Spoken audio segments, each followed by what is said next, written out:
Bye forever, yan ang ipinost ng National Director ng Miss Grand Myanmar na hindi na daw sila sasali ulit sa Miss Grand International.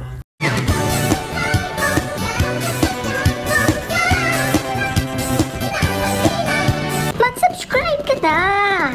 Hello pageant lover, isang controversial na pangyayari sa katatapos lang ng Miss Grand International 2024 na ginanap sa Bangkok, Thailand, na kung saan ay hindi matanggap-tanggap ng mga fans at supporters ni Miss Grand Myanmar ang naging placement nito na second runner-up. Dapat sila daw ang panalo sa Miss Grand International 2024. Sa katunayan ay nag-post pa mismo ang National Director ng Miss Grand Myanmar na si Soo Min-joo. Ayon sa kanyang ipinost sa kanyang social media, pagbabahagi nito, "I'm calm now, will you resign the contract?"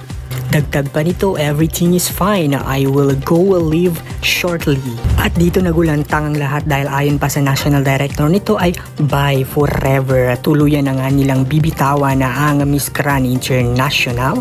At ito pa hindi nga magkanda ugaga ang mga fans nito dahil hindi nga nila nakuha ang popular vote na kung saan ay sila naman talaga ang may pinakamataas na boto na nakuha at nalikom sa Miss Grand International 2024. Pero hindi nga nila ito nakuha. Kaya para sa kanila ay dapat sila daw ang nanalo sa Miss Grand International 2024 at di nga daw nila deserve ang second runner-up.